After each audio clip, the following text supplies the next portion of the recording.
생명의 근원이 마음에 있다고 성경에 말씀합니다. 대저 그 마음의 생각이 어떠하면 그 위인도 그러하다 말씀합니다. 노아 시대의 사람들은 마음에 생각하는 것이 항상 악한 것들 뿐이었습니다. 그래서 그들은 홍수 심판의 대상이 되고 말았습니다. 우리는 언제나 예수님의 마음을 품고 살아야 됩니다. 예수님 마음을 품고 살아야 세상을 밝히는 빛이 될 수 있습니다. 빛으로 오신 예수님의 마음을 알고 예수님의 마음을 품어야 내 인생을 밝혀, 그리고 세상을 밝혀 빛의 사명을 감당할 수 있습니다. 예수님의 마음을 품어야 예수님의 사람이라 할 수 있고 예수님의 제자라 할 수 있습니다. 예수님의 마음을 품으려면 어떻게 해야 될까요? 먼저 예수님의 마음을 알아야 됩니다. 오늘 말씀을 배우면 예수님의 마음을 알 수 있습니다. 오늘 말씀 누가복음 15장에는 잃어버린 것들의 비유 세 가지가 나옵니다. 잃어버린 것들의 비유, 잃어버린 양, 잃어버린 드라크마, 잃어버린 아들, 이렇게 세 가지 비유인데요. 세 가지 비유인데 교훈은 하나입니다. 이제 하나씩 살펴보면서 오늘 이 시간 예수님의 마음이 우리 마음에 가득히 채워지는 축복이 있기를 바랍니다. 먼저는 잃어버린 양의 비유입니다. 누가복음 15장 4절 우리 같이 읽겠습니다. 너희 중에 어떤 사람이 양 100마리가 있는데 그 중에 하나를 잃으면 99마리를 덜에 두고 그 잃은 것을 찾아내기까지 찾아다니지 아니하겠느냐. 목자가 양을 치는데 양이 100마리입니다. 그 중에 한 마리를 잃어버렸어요. 아무리 세어보아도 한 마리가 보이지 않아요.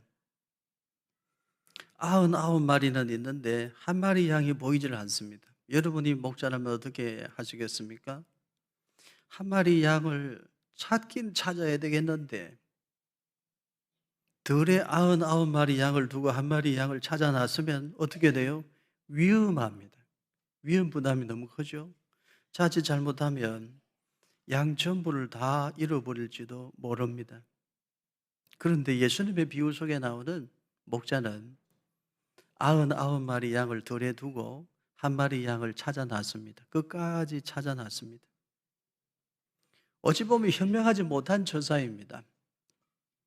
한 마리 찾겠다고 99마리 양을 다 위험하게 들에 내버려 둘 수 있나? 그렇게 따질 수도 있죠. 그런데 예수님의 비유 속에 나오는 목자는 그 잃어버린 한 마리 양을 포기하지 않습니다. 끝까지 양을 찾아 놨습니다. 잃어버린 양의 비유는 무엇을 말씀하는 것일까요? 여기 나오는 선한 목자의 열심은 무엇을 향한 열심입니까? 경제적인 가치를 위한 열심이 아닙니다. 오직 하나입니다. 사랑을 위한 열심입니다. 사랑의 가치를 위한 열심입니다.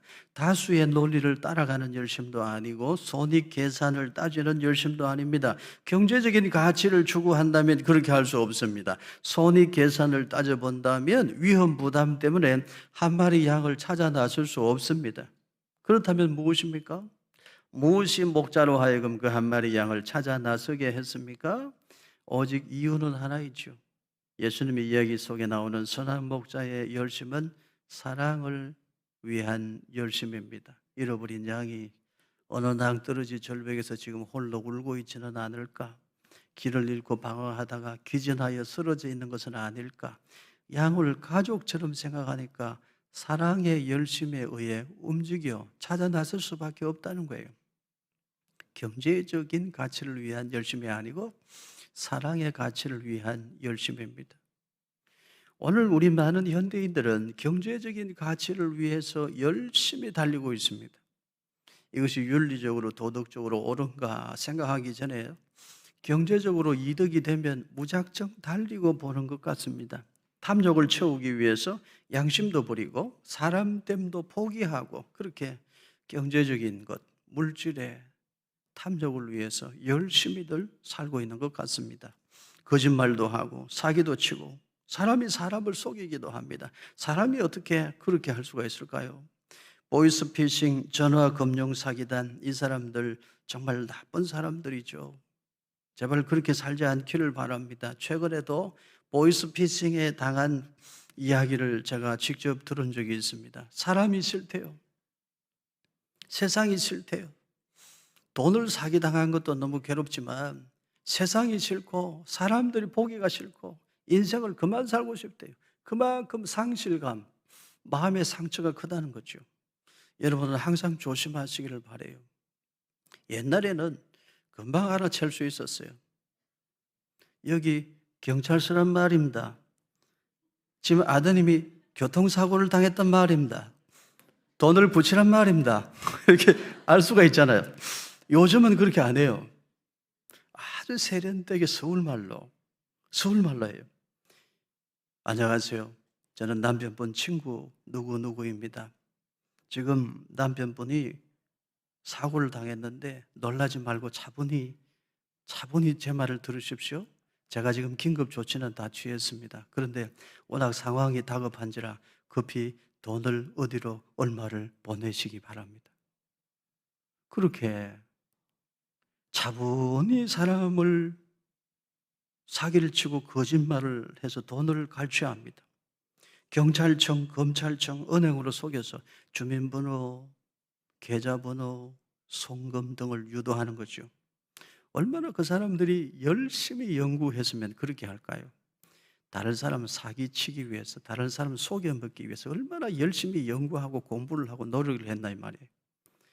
바르게 살려고 노력하면 얼마나 좋을까요? 어려운 사람 사랑하기 위해서 열심을 품고 애를 쓰면 얼마나 좋을까요? 나쁜 짓 하려고 그렇게 열심을 품고 사니까 얼마나 안타깝나 하는 것입니다.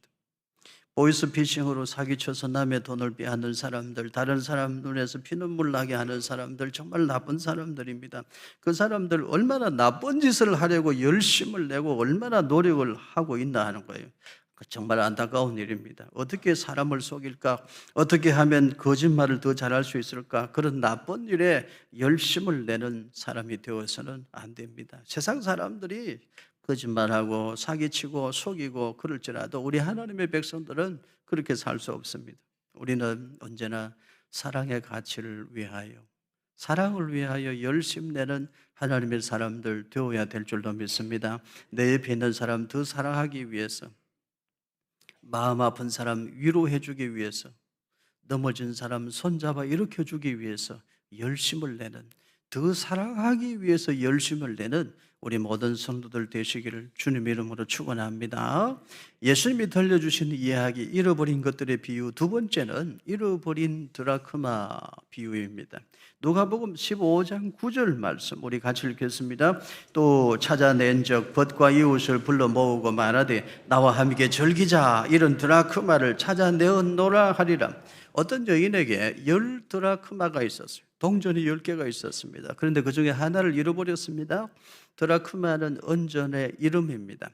그런데 그 여인은 잃어버린 동전 하나를 찾기 위해서 온 방을 썰고 밤새 그 동전을 찾습니다. 끝까지 동전을 찾습니다. 그런데 예수님의 비유 속에 특이한 말씀이 있습니다. 동전 하나를 잃어버린 여인이 그 동전 하나를 찾았는데 찾은 후에 너무 기쁘다고 하면서 벗들, 이웃을 다 불러 모으고 잔치를 한대요. 특이하지 않습니까? 드라크마는 은전이기에 제법 가치가 있었을 것입니다. 그러나 동전 하나의 가치가 얼마나 되기에 마을 사람들을 다 불러 모아서 잔치를 할 수 있을까요? 예수님의 비유는 이렇게 특이하게 전개가 됩니다. 무슨 의미일까요, 여러분? 잃어버린 동전 하나 찾은 후에 몇 곱절의 돈을 지출하면서 잔치를 연다는 거예요.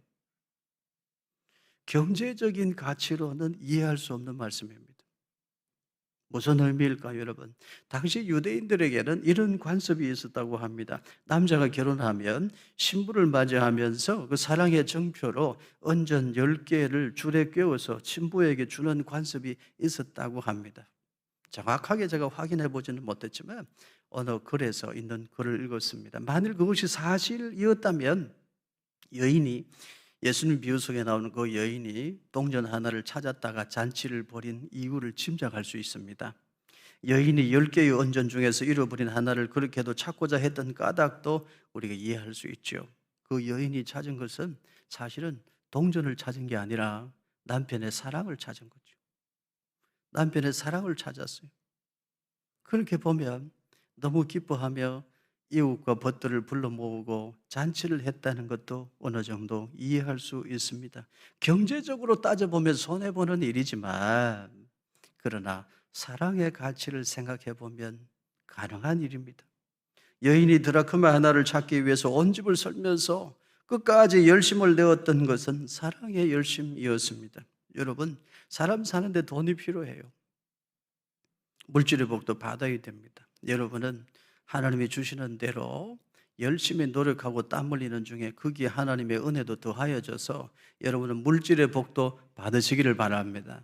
사업도 잘 되시기를 바라요. 생업에도 형통한 은혜가 있기를 축원합니다. 재물의 복도 받으십시오. 더 크게 아멘 해도 됩니다. 그런데 여러분, 기억하십시다. 경제적인 가치보다 더 중요한 것이 사랑의 가치입니다. 물질보다 더 중요한 것이 사랑입니다. 왜 사업이 잘 되고 왜 생업이 형통하기를 원하시나요? 더 많이 사랑을 실천할 수 있기 위하여. 그래서 여러분은 사업에도 성공해야 되고 생업도 형통해야 되는 거예요. 경제적인 가치를 따지면 동전 하나 찾았다고 잔치 못 열어요. 사랑을 생각해 보면 충분히 할 수 있죠. 여러분은 물질을 위해서만 사는 사람 되지 말고 우리 하나님이 기뻐하시는 하나님 사랑, 이웃 사랑 실천하기 위해서 오늘을 살고 내일을 살아가는 하나님 나라 백성들 되시기를 축원합니다. 어린 시절에 동전을 잃어버린 경험이 있습니다. 돼지 저금통에다가 어쩌다 용돈이 생기면 거기다가 하나 둘 집어넣잖아요. 그 돼지 저금통 안에 동전이 몇 개 정도 들었는지 대충 다 알아요. 그렇지만 궁금해가지고 빨간색 돼지 저금통 밑둥치를 이렇게 조금 이렇게 해가지고 그걸 벌려서 동전을 바닥에 쏟아놓고 세어보고 그런 적이 있습니다. 여러분 그런 적 없습니까? 전 그런 적이 있어요. 동전을 바닥에 쏟아놓으면 동전이 또르르 굴러가지고 그 중에 한두 개는 꼭 장롱 밑으로나 책상 밑에 기어 들어가거든요. 그러면 그 동전을 포기하나요? 포기하지 않아요. 긴 자를 가지고 아니면 긴 막대기를 가지고 엎드려서 끝까지 끌어내잖아요. 그러면 그 동전이 어떻게 끌려 나오나요? 먼지를 뒤집어 쓰고 머리카락 칭칭 감고 그렇게 나오죠. 그러면 여러분 그 동전을 버리나요? 에이 더러워 버리나요? 아니죠. 후후 불어서 깨끗이 닦아서 다시 저금통 속에 넣잖아요. 저는 어릴 때 그런 경험이 있거든요. 여러분은 뭐 깨끗한 집에서 살아서 그렇지 않았는지 모르겠지만 저는 동전을 찾아내면 먼지 투성이를 하고 나오더라고요. 그래서 저의 그 어린 경험에 비추어서 그 잃어버린 드라크마의 비유를 이렇게 해석합니다. 내가 그와 같이 먼지 투성이 인생이었는데 그 먼지 가득한 나 같은 사람 주님이 찾아내시고 그렇게 너무 기뻐서 천국에서 잔치를 하셨다는 말씀이구나. 저는 그렇게 해석해요. 그렇게 해석하니까 이 본문이 얼마나 예수님의 사랑을 나에게 채워주는 본문이 되는지요. 너무나 감격하고 또 감사한 본문이 되는 것입니다. 여러분, 경제적인 가치를 따진다면 동전 하나 찾았다고 온 동네 사람들 불러 모아 잔치할 수 없어요. 그러나 사랑의 가치를 아는 사람은 그렇게 살 수 있습니다. 여러분, 우리 마음속에 언제나 예수님의 그 사랑이 가득히 채워지는 축복이 있기를 축원합니다. 잃어버린 것들의 비유, 세 번째는 잃어버린 아들의 비유입니다. 누가복음 15장 20절 같이 읽겠습니다. 이에 일어나서 아버지께로 돌아가니라. 아직도 거리가 먼데 아버지가 그를 보고 천근히 여겨 달려가 목을 안고 입을 맞추니. 어떤 사람에게 아들이 둘이 있었어요. 둘째 아들이 아버지에게 유산을 미리 달라고 요구를 해요. 그리고는 그 재산 먼저 받아가지고 나가서 다 탕진해 버립니다. 창녀들과 더불어 허랑방탕하게 살면서 재산을 다 탕진해 버려요. 나중에는 폐인이 됩니다. 거린 중에 거린이 돼요. 돼지가 먹는 것도 얻어먹지 못할 정도로 거지 중에 거지가 됩니다. 그제서야 깨닫고 아버지 집으로 돌아가자 하고 아버지 집으로 돌아와요. 그 예수님의 비유 속에서 아버지는 어떻게 합니까? 아버지는 멀리서 이미 알아봐요. 그리고 아버지는 달려나가서 입을 맞추고 끌어안고 손에 가락지를 끼워주고 발에 신발을 신기고 집으로 데리고 들어와서 어떻게 해요? 살진 송아지를 잡고 잔치를 베풀어줘요. 예수님의 비유 속에 아버지는 그런 아버지입니다. 여러분, 바닷가에 가보면 늘 파도가 치죠. 그러나 바다의 깊은 곳에는 파도가 없어요. 유유히 거대한 물결이 흐르죠. 사랑의 깊이가 얕은 사람은 늘 파도가 치고 변덕이 심하고 요동쳐요. 마음에 주님의 깊은 사랑이 있는 사람은 사랑에 파도가 없어요. 한결같아요. 우리 주님의 사랑이 그런 사랑입니다. 예수님의 비유 속에 나오는 잃어버린 아들의 아버지의 마음이 그와 같습니다. 흔들림이 없어요. 아들을 향한 사랑은 변함이 없어요. 하나님 아버지의 사랑을 보여줍니다. 아들이 재산 가지고 나가서 다 탕진해버린 거 그거 따지지 않습니다. 아들이 아버지의 마음을 아프게 했던 거 그것도 계산하지 않아요. 오직 하나예요. 내 잃어버린 아들을 찾았다. 변함은 없는 아들을 향한 아버지의 사랑이 거기 있는 거예요. 그래서 어떻게 해요? 입을 맞추고 부둥켜 안고 가락지를 끼워주고 신발 신겨주고 살진 송아지를 잡아서 잔치를 벌릴 수 있는 것입니다. 아버지의 사랑입니다. 사랑의 열심이지요. 아버지의 그 사랑으로 인해서 그 탕자는 어떻게 됐을까요? 아마도 새 사람이 되었을 것입니다. 이 이야기 속에서 한 가지 아쉬운 것이 있습니다. 큰 아들의 모습, 큰아들의 태도입니다. 큰아들은 안타깝게도 동생이 돌아왔을 때 기뻐하지 않았어요. 불평합니다. 아버지, 이럴 수가 있습니까? 나는 평생 아버지 옆에서 아버지 모시고 힘든 일 도맡아 하고 그렇게 살았는데 나에게는 염소 새끼 하나라도 준 적이 없으면서 내 동생 저 탕자에게는 아버지 재산 다 가지고 나가서 엄자와 더불어 탕진해버린 저 탕자 내 동생을 위해서는 살진 송아지를 잡아서 잔치를 벌려주다니요. 이럴 수가 있습니까, 아버지? 그러면서 원망하고 불평했어요. 어찌하여 재산을 탕진하고 돌아온 저 동생에게는 그리도 후대하십니까? 그러면서 불평한 것으로 나옵니다.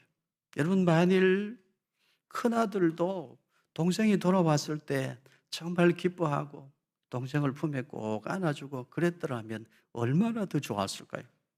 큰아들은 동생이 돌아온 것을 보고 기뻐하지 않습니다. 오히려 불평했습니다. 그런데 가만히 생각해 보면 그것이 일반적인 사람의 모습이잖아요. 보통 사람의 수준 그러하잖아요. 그런데 성도 여러분, 우리 그리스도인의 삶의 수준은 그 이상이어야만 합니다. 왜냐하면 우리는 예수님의 십자가 대속의 사랑을 아는 사람들입니다. 하나님이 언제 우리를 사랑하셨습니까? 우리가 아직 죄인 되었을 때에, 내가 죄인으로 있을 때, 사랑받을 가치와 자격이 없을 때, 그때 이미 하나님 우리를 사랑하셨어요. 우리 하나님의 그 사랑을 아는 사람은 우리 삶의 수준이 달라야 돼요. 사랑의 수준과 사랑의 깊이가 달라야 되는 것입니다. 예수님의 십자가 대속의 사랑을 아는 사람은 세상을 사랑하는 방식이 달라야 됩니다. 사랑의 깊이가 달라야 됩니다. 혹시 여러분은 예수님의 비유 속에 나오는 큰아들의 열심만 품고 살고 있지는 않습니까? 동생이 가지고 나가서 탕진한 돈이 얼마인데 동생은 재산 탕진하고 방탕하게 살았는데도 아버지가 송아지를 잡아주고 언제나 일만 하고 아버지를 섬긴 나에게는 염소 새끼 한 마리도 주신 적이 없지. 여러분은 지금 큰아들처럼 그렇게 불평하고 살고 있지는 않습니까? 큰아들처럼 경제적인 가치를 추구하는 일에만 열심을 내고 있지는 않습니까? 손익 계산을 따지는 일에만 열심을 내고 있지는 않습니까? 그렇다면 예수님의 마음을 모르는 사람입니다. 인생의 참된 행복도 모르는 사람인 것입니다. 우리는 언제나 예수님을 깊이 생각하고 살아야 됩니다. 성도 여러분, 나를 구원하시기 위해 사람의 몸으로 이 땅에 오신 예수님의 그 열심을 기억하시기를 바랍니다. 나의 죄를 씻어 나를 구속하시기 위해서 채찍에 맞으시고 십자가에 달려 죽기까지 하신 예수님의 그 열심을 기억하시기를 바랍니다. 그래서 미움은 죽이고 사랑은 키우고 예수님의 마음을 품은 하나님의 사람으로 살아가시기를 바랍니다. 내 죄를 용서하시기 위해 그렇게도 열심을 내셨던 예수님을 깊이 생각하십시오. 그리고 이제 누군가를 미워하는 열심을 중단하십시오. 누군가를 시기하는 열심도 중단하십시오. 누군가의 허물을 이야기하고 생각 없이 누군가를 험담하는 그 열심도 중단하시기를 바랍니다. 어떤 분들은 나이가 많은데도 여전히 어린 시절 부모에게 받은 상처를 이야기하고 그 상처에 짓눌려서 사는 사람들이 있는 것을 봅니다. 그 마음 내려놓으시기를 바랍니다. 빛으로 오신 생명의 주님으로 오신 예수님을 마음 중심에 모시고 과거에 상처받았던 것, 마음 아팠던 것, 그런 걸 다 내어놓으시기를 바라요. 누군가를 미워하는 마음, 미워하는 열심 다 버리시기를 바라요. 이제는 누군가를 사랑하고자 하는 열심만 여러분의 마음 속에, 여러분의 삶 속에 남아있기를 예수님의 이름으로 축원합니다. 혹 재산 문제로 형제 사이에 여전히 다투고 계신 분들, 지난 주일에도 말씀드렸지만 경제적인 가치보다 사랑의 가치를 우선하시기를 바랍니다. 그래야 하나님의 사람입니다. 가족인데도 사랑하지 못하고 미워하는 사람이 있습니까? 같은 성도인데도 사랑하지 못하고 미워하는 사람이 있습니까? 같은 직장의 동료인데도 사랑하지 못하고 미워하는 사람이 있습니까? 내가 반드시 원수를 갚아줄 거야. 내가 반드시 되돌려 줄 거야. 복수해야지. 그런 마음 품고 있습니까? 그런 열심은 다 꺾어버리고 던져버리시기를 바라요. 내 옆에 있는 사람 더 사랑하기 위해서, 넘어진 사람 손잡아 이렇게 세워주기 위해서, 상처난 사람 어루만져 위로해주기 위해서, 내 옆에 있는 사람 더 사랑하기 위해서 열심을 내는 여러분들 꼭 되시기를 축복합니다. 고린도전서 13장 2절에 있는 말씀 우리 같이 읽겠습니다.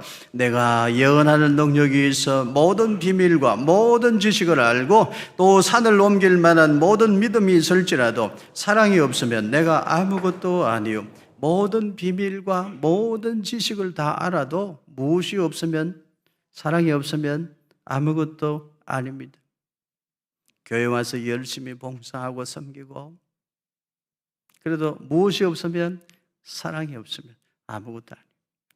방언하고 예언하고 믿음이 좋다고 하고 그래도 무엇이 없으면, 사랑이 없으면 아무것도 아닙니다. 오늘 우리의 마음속에 예수님의 그 사랑이 가득히 채워지기를 바랍니다. 지금 우리 시대는 참된 사랑을 필요로 합니다. 현대인들은 겉으로는 웃고 있는데 속으로는 울고 있는 사람들이 많습니다. 과거에는 살아가는 현실이 너무 고달프고 환경이 너무 어려워서 거기다 울고 살았어요. 과거에는 울어도 흉이 되지 않았어요. 너무 힘들고 고달픈 세상이니까요. 그러나 오늘 우리 시대는 어떻습니까? 이제 우리 시대는 웬만큼 폼 잡고 멋있게 사는 세상이 되었거든요. 그러다 보니까 지금 현대인들은 사람들 앞에서 울면 자존심 상하는 일이 되고 그게 패배자인 것을 인정하는 꼴이 되고 자기 스스로 실패한 느낌이 들기 때문에 현대인들은 겉으로는 울지 않습니다.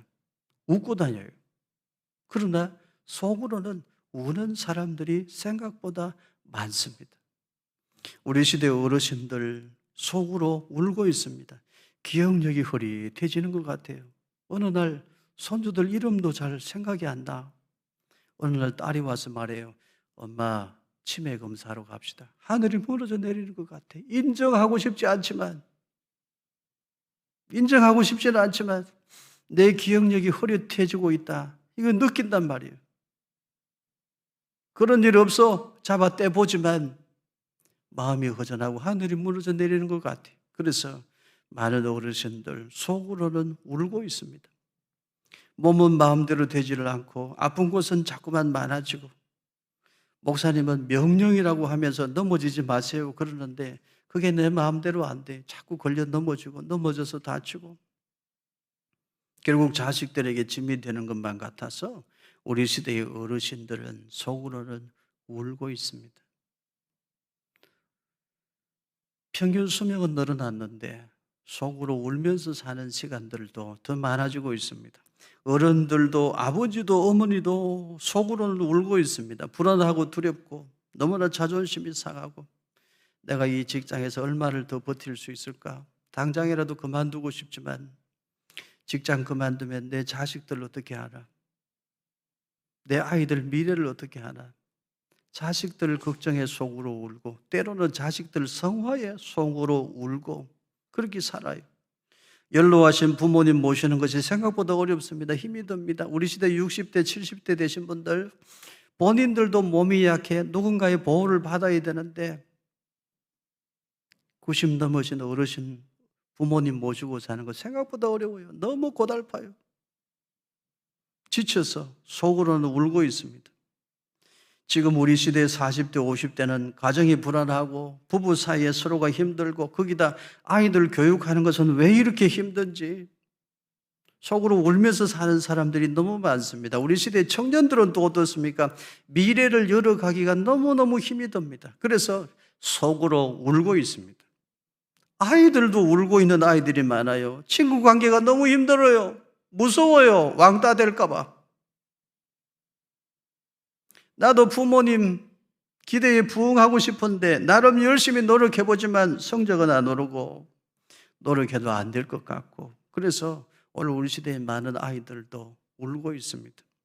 속으로는 울고 있는 사람들이 너무 많아요. 지금 우리 시대는 세상을 치유할 수 있는 사람들이 필요합니다. 세상을 치유할 수 있는 길은 하나밖에 없습니다. 빛으로 오신 예수님, 생명의 주님으로 오신 예수님, 그 예수님의 복음과 그 예수님의 사랑을 보여주는 것, 그것만이 이 세상을 치유할 수 있는 유일한 길인 줄로 믿습니다. 지금은 세상을 치유할 사람들이 필요해요. 예수님의 십자가 사랑을 보여주고 가르쳐 줄 수 있는 사람, 예수님의 십자가 사랑으로 세상을 치유할 수 있는 사람들이 필요합니다. 여기 계신 여러분들이 예수님의 마음을 품어 예수님의 사랑으로 세상을 고치고 세상을 치유하는 하나님 나라의 일꾼들 되시기를 축원합니다. 여러분이 이 시대의 치유자가 되시기를 바랍니다. 어제도 보니까 두리원이라는 곳에 장애인 분들, 몸이 약한 분들 계시는 곳에 봉사하러 가는 우리 봉사팀이 있더라고요. 제가 출발하기 전에 기도를 해드렸는데 마음이 참 기뻤습니다. 또 교회 주방에 나와서 주일 점심 식사 준비하고 봉사하시는 분들도 보았습니다. 교회 청소하시는 분들, 또 홀몸 어르신들 찾아가고 방문하시는 분들, 그런 분들을 볼 때 제 마음에 참 기쁨이 가득해요. 여러분, 우리가 이웃사를 생각하고 이웃사랑을 실천하며 살아갈 수 있는 날이 얼마나 되겠습니까? 지금 기회가 있을 때, 지금 할 수 있을 때 여러분 우리도 사랑을 실천하는 일에 열심 낼 수 있기를 바랍니다. 예수님의 비유 가운데 바리새인과 세리의 비유가 있어요. 바리새인은 아주 당당하게 자신 있게 기도합니다. 나는 남의 것을 토색하거나 불의하거나 간음한 일이 없습니다. 나는 저 세리와도 같지 않습니다. 나는 남의 것 빼앗은 적이 없습니다. 나는 일에 2번 금식하고 그리고 소득의 11조를 반드시 드립니다. 바리새인은 당당하게 기도했어요. 그런데 세리는 어떻게 기도합니까? 얼굴도 못 들어요. 세리는 가슴을 치면서 회개하는 기도만 들어요. 나는 죄인입니다. 용서하소서, 용서하소서. 그 기도만 한단 말이에요. 그런데 예수님 비유 속에서 하나님께서 누구의 기도를 들으셔요? 바리새인의 기도는 물리치시고 세리의 기도를 들으신다고. 그렇게 성경에 기록되어 있습니다. 무엇입니까, 여러분? 바리새인의 그 당당한 기도에는 무엇이 빠져 있습니까? 사랑이 빠져 있습니다. 바리새인의 기도에는 무엇이 가득합니까? 교만이 가득합니다. 그 기도 하나님이 안 들으신대요. 이것을 기억하십시오. 내 속에 교만이 살아있으면 내 옆에 있는 사람 사랑할 수 없습니다. 교만이 내 안에 살아 숨쉬고 있는 한은 내가 내 옆에 있는 사람 사랑하기 힘들어요. 왜 남편을 사랑하지 못할까요? 대체로 아내의 눈높이가 높아요. 왜 아내를 사랑하지 못할까요? 대체로 남편의 눈높이가 높아요. 좀 낮아져야 돼요. 예수님은 우리 사랑하시려고 하늘 영광 버리고 이 땅에까지 사람의 모양으로까지 낮아지셔서 오셨잖아요. 교만이 살아있으면 사랑할 수 없어요. 예수님의 마음, 낮아지는 마음부터 배워야 돼요. 여러분, 교만은 꺾어서 던져버리고 예수님의 마음, 겸손한 마음까지 채워서 우리 옆에 있는 사람들 더 사랑하면서 살아갈 수 있기를 축복합니다. 마가복음 12장에 보면 부자와 가난한 과부의 헌금 이야기가 있습니다.